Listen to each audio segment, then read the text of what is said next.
Hi అండి. ఎలా ఉన్నారు అందరూ? Welcome back to my channel. ఈరోజు నేను చూయించే రెసిపీ లివర్స్ కందనకాయలు ఫ్రై అండి. ఇది మనకి పప్పుచారులోకి చాలా టేస్టీగా ఉంటుందండి. ఎప్పుడు చికెన్ తిని బోర్ కొట్టినప్పుడు వెరైటీగా ఇలా చేసుకొని ట్రై చేయండి.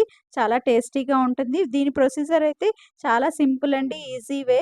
Please watch full video and at the end మీకు నచ్చినట్టయితే లైక్ చేసి అండ్ సబ్స్క్రైబ్ చేయండి ఛానల్‌ని. ముందుగా నేనైతే లివర్స్ ఇక్కడ హాఫ్ కేజీ తీసుకున్నానండి. లివర్స్, కందనకాయలు ఈక్వల్ క్వాంటిటీస్‌లో తీసుకొని నీట్‌గా వాష్ చేసుకోవాలండి. ఈ వాష్ చేసుకున్న దాన్ని బౌల్‌లోకి తీసుకొని దీంట్లోనే పసుపు, అల్లం పేస్ట్ వేసుకోవాలి. కారము, ధనియాల పొడి, పచ్చిమిర్చి, కరివేపాకు, గరం మసాలా పౌడర్ కూడా వేసుకోవాలండి. ఇవన్నీ క్వాంటిటీస్ మన టేస్ట్‌ని బట్టి వేసుకోవాలి. క్వాంటిటీ మెజర్‌మెంట్ ఏమీ అవసరం లేదు. ఎందుకంటే రెగ్యులర్‌గా మనము కర్రీస్ చేస్తాం కాబట్టి దాని ప్రకారం వేసుకోవాలి. ఆయిల్ వచ్చేసి 2 స్పూన్స్ వేసి సాల్ట్ కూడా వేసుకున్నామనమాట. దీన్ని బాగా మిక్స్ చేసుకోవాలండి. ఇవన్నీ బాగా ఈ కందనకాయలకి, లివర్స్‌కి బాగా పట్టించాలనమాట. ఇవి మరీ చిన్న సైజ్ కాకుండా మీడియం సైజుగా కట్ చేసుకోవాలండి. ఇలా అన్నీ పట్టడం వల్ల మనకి కందనకాయలనేవి చాలా టేస్టీగా ఉంటుందండి ఫ్రై అనేది. ఈ విధంగా కలుపుకుంటూ ఉండాలండి. ఇలా కలుపుకున్న దాన్ని ఒక 10-15 మినిట్స్ మనం సైడ్‌న పెట్టుకుంటే మంచిగా మ్యాగ్నెట్ అవుతుందనమాట.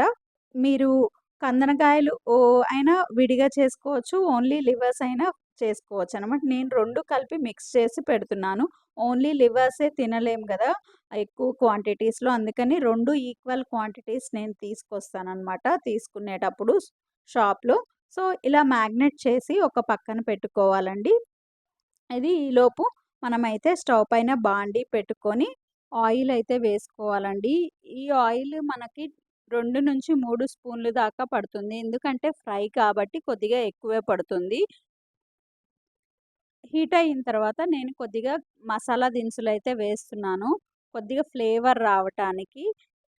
2 లవంగాలు, ఒక చెక్క అండ్ బిర్యానీ ఆకు వేసాననమాట. ఇవి ఫ్రై అయిన తర్వాత వెంటనే మనము మ్యాగ్నేట్ చేసుకున్న లివర్స్, కందనకాయలు అయితే దీంట్లో వేసేసుకుంటున్నామండి. ఇప్పుడు మనము ఫ్లేమ్‌ని హై ఫ్లేమ్‌లో పెట్టుకోవాలండి. హైగా పెట్టుకొని ఒక 5 నిమిషాలు కంటిన్యూయస్‌గా ఫ్రై చేసుకుంటూ ఉండాలి. ఆనియన్స్ అయితే నేను ఒక పెద్ద ఆనియన్ అయితే కట్ చేసి వేశాను. ముందుగా ఆయిల్‌లో ఫ్రై చేయకుండా ఈ విధంగా ఫ్రై చేస్తే మనకి కర్రీ అనేది కొద్దిగా మంచి టేస్ట్ వస్తుందండి. ఈ విధంగా అయితే ట్రై చేయండి. పచ్చి ఆనియన్స్ మనం మ్యాగ్నేట్ చేసిన దాంట్లో వేసి ఫ్రై చేసిననమాట. ఇప్పుడు ఫ్లేమ్ అనేది హైలో పెట్టుకొనే మిక్స్ చేయాలి. అప్పుడే మనకి ఆయిల్‌లో ఫ్రై అవుతాయి. మ్యా కందనకాయలు, లివర్స్ అనేవి ఆయిల్‌లో బాగా ఫ్రై అవుతాయండి. హై ఫ్లేమ్‌లో పెట్టుకోవటం వల్ల. ఇలా 5 మినిట్స్ హై ఫ్లేమ్‌లో పెట్టిన తర్వాత మనకి ఈ విధంగా కలర్ చేంజ్ అవుతుంది.